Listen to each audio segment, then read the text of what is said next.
Greetings. Have you ever thought of running an infomercial for your business? So that way you can sell a lot of products and dominate in your niche. You are not alone.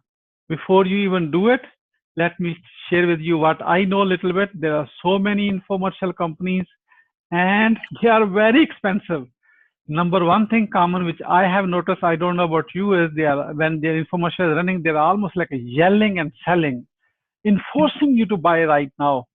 Reality is in this market that doesn't convert that well and you want to learn that, step back and relax. In next few minutes you are going to learn from a very special guest.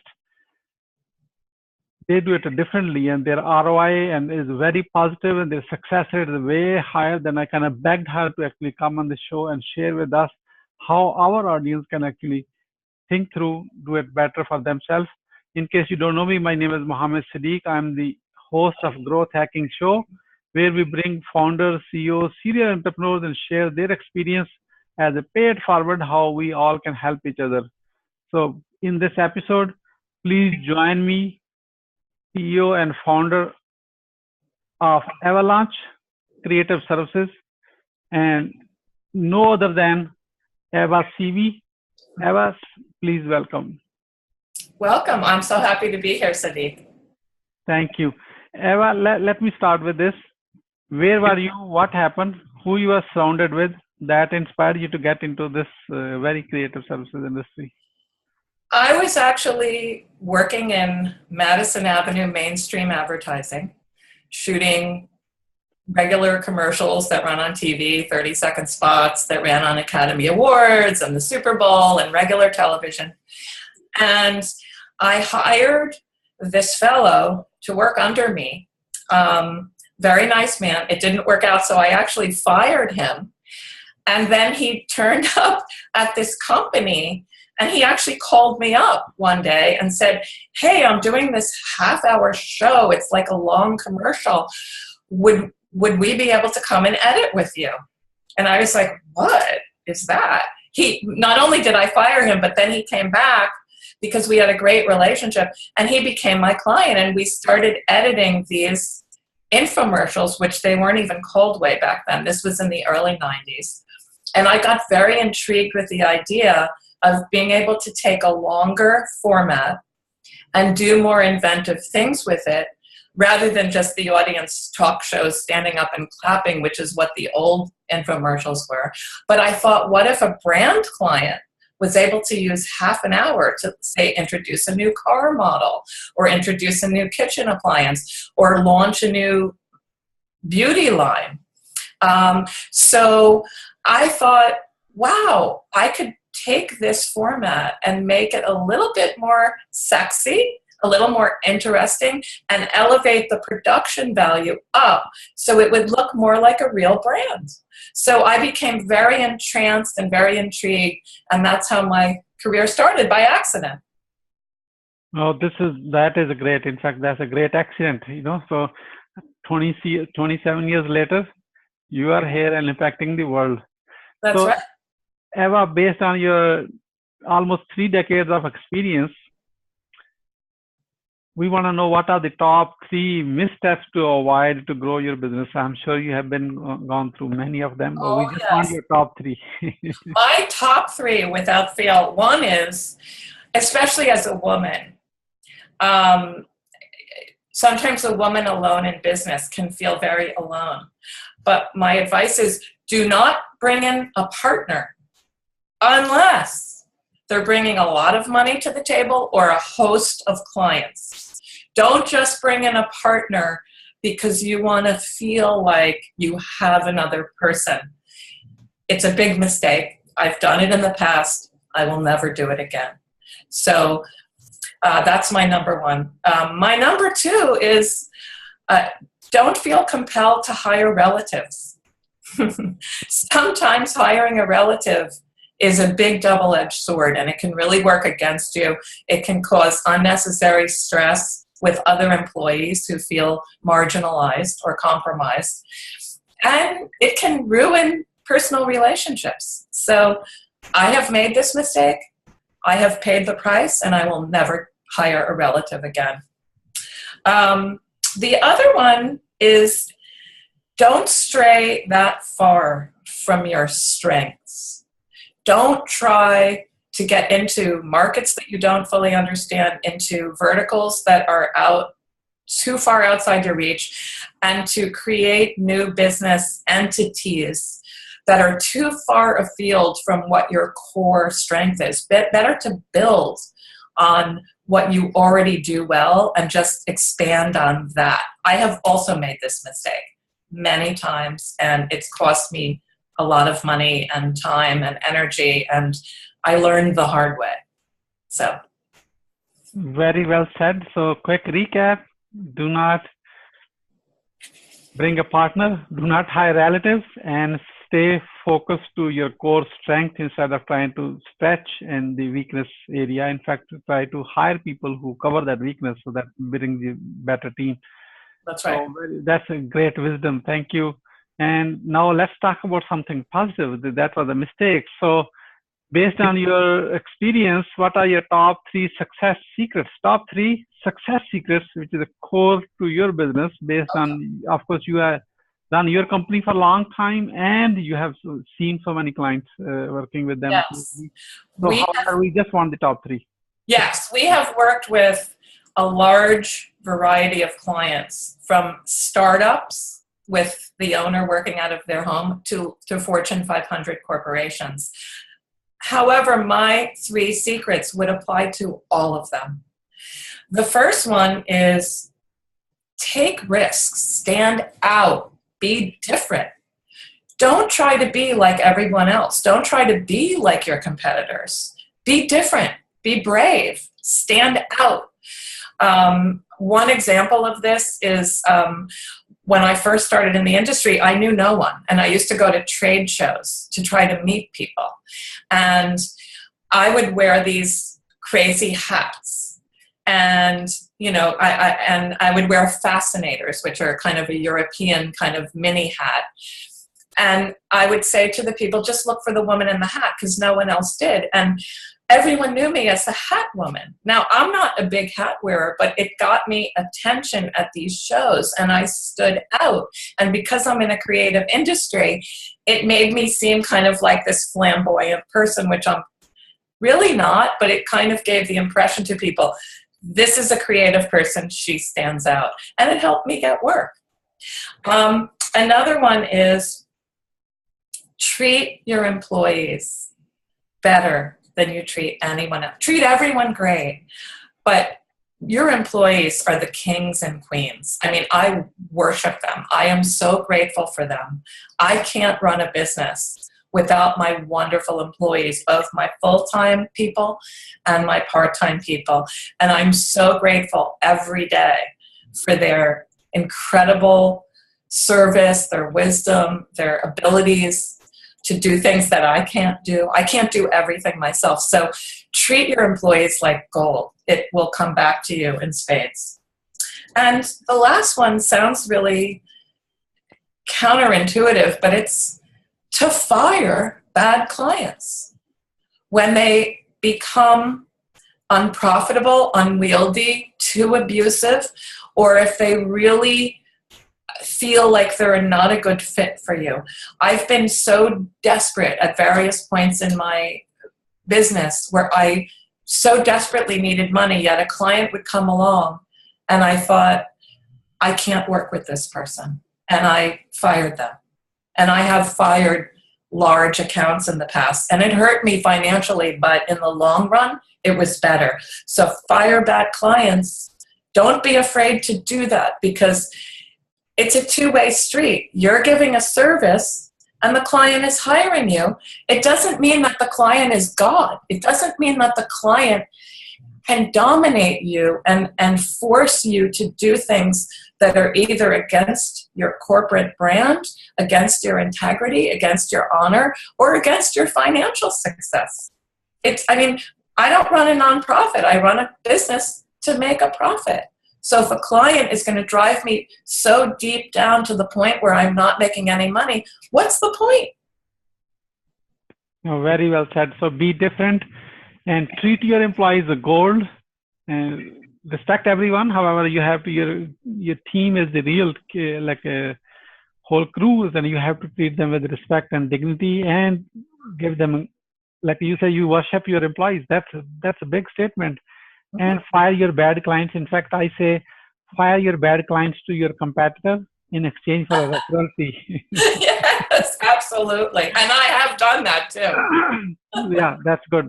As far as your competitor is helping them to, for a long time, they will never beat you. Why? Because they're dealing with those those type of clients. That's right. So, Eva, in long time in a business, business is a roller coaster. Sometimes it's up, sometimes it's down, and sometimes it's down. It's very hard to get up and keep going.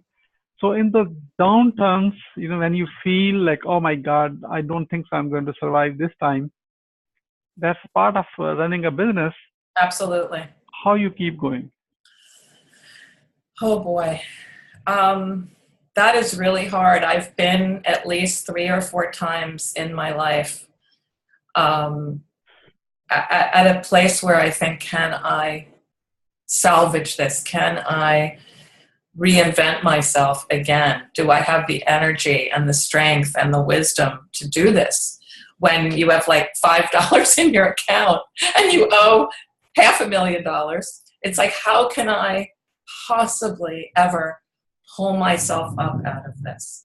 And it's going to sound a little strange, but I have faith. I believe in powers outside of myself. And I also believe in myself.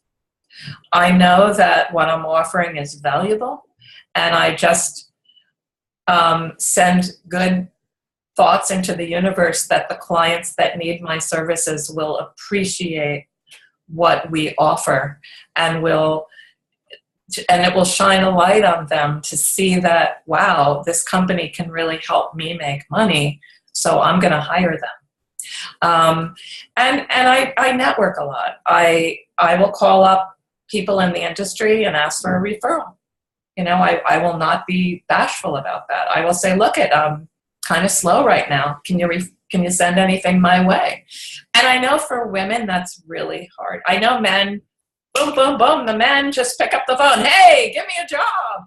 And there's this sort of, especially for women of a certain age, I mean, maybe millennial women feel differently, but I think asking for help is critical. And I've done that several times in my life. And I felt like embarrassed or ashamed. But you shouldn't be embarrassed or ashamed to ask for work, because it validates that you are a business professional who's saying, hey, send some work my way. And I've done that many times, and I will continue to do it. And there's no shame in asking for work. Wonderful, wonderful. So how Avalanche Creative Services is growing right now as in this economy? This is a very tough economy. So what we're doing is, with every TV campaign that we do, we also provide digital assets for use online. We are doing more and more digital work in relation to the TV. So we're creating assets for video that can be used everywhere else. And that's enabling us to create more assets for the clients and expand the initial work. In the old days, we would just shoot an infomercial. Goodbye, we're done. Now we're shooting an infomercial. We're shooting videos for Facebook, for Instagram, for YouTube. We're creating content for the social media sites. We're doing advertising for clients in social media, which I started doing in 2010, before most of the people in our industry even knew there was such a thing. But the interesting thing about advertising in social media is it's a direct response medium. It's a direct to consumer. You're going right to the consumer's wall on Facebook. So we're applying all of the things we've learned from the decades of selling to consumers, and we're applying that to social media. It's just a different medium. Same time when we do a print ad or a radio spot, we're using all of the things we've learned from selling to consumers on TV, and we're using them in all the other media. So that's how we're expanding now. And I can't say it's a gimongously huge growth. Each year, the revenue from digital is a bigger percentage of our billings than it was the year before. And that's been pretty steady over the last 5 years or so. Oh, that's great. Thank you so much. How the growth hacking show community can support you? Infomercials. And anybody who wants to promote themselves or a customer of theirs in a unique and different way that's going to get a lot of attention, come and ask questions. We give free consultation, free advice. We'll tell you if your product or service is right for the medium or not. I'd rather turn someone down than take their money knowing that it's going to fail. We have an 80% track record of success at our company, whereas the industry standard is about 10%. So literally 90% of infomercial products fail in the sense that they're not, they don't get a positive ROI and they don't roll out. So we're very quick to tell people when they contact us, I don't really think this is right. Either the ratios aren't right, the category is not great, it's too expensive, it's not the right fit. So if someone even has a passing interest in wondering, hey, is this something that might work for them? Give us a ring, you send us an email, and we'll let you know pretty quickly, yes, no, maybe, and then what might be involved in that. Thank you. So if you don't want to be part of 10%, you want to be 80% success rate, you know who you should be contacting, okay? You go ahead and give a call and mention that you came from Growth Hacking Show. So as we are about to wrap up, Ava, what would you say as a final word? I would say, you hear a lot on the radio about how the economy is booming. Small business is always going to have enormous challenge. And, nothing happens overnight. I mean, I always like when people say, oh, you're so successful, you run this business and you've had all this success. I say, yeah, it took me 25 years to be an overnight sensation. And just don't think that anything other than hard work is what makes success. It is putting one foot in front of the other, getting up every day, even when you feel defeated, and just keep going and have faith in yourself and just keep going. Don't quit. I have almost quit so many times and I'm so glad I didn't. So just keep the faith, keep your positive energy, do things that you love. If you have pets or, a pet cat that you need to pet to give you inspiration, or go ride your horse or paint or whatever it is that gives you that life joy, keep that going, especially when you're down, because those little things can really perk you up. Yeah, so last word is never quit, because as you have done so much hard work, you're almost closer to your finish line. You may not see it, that may be around the corner. That's why, so. One of my favorite quotes is about Thomas Edison, who failed to make the light bulb umpteen times. Yeah. And he never quit until he invented the light bulb. And as an inventor, he is such an inspiration, because that's what it's all about. It's failing a lot. It's failing your way to success. And there's going to be a lot of failure, and each failure is a lesson. So you have to learn from that lesson. Very well said. Thank you so much, Ava, for sharing your wisdom with us today on the behalf of Growth Hacking Show community and our entire team. We really appreciate you. This is Mohammed Siddique signing off from Atlanta, Georgia, wishing you good luck, good sales, and I do hope our path cross again with another amazing guest. Until then, all best wishes. Thank you.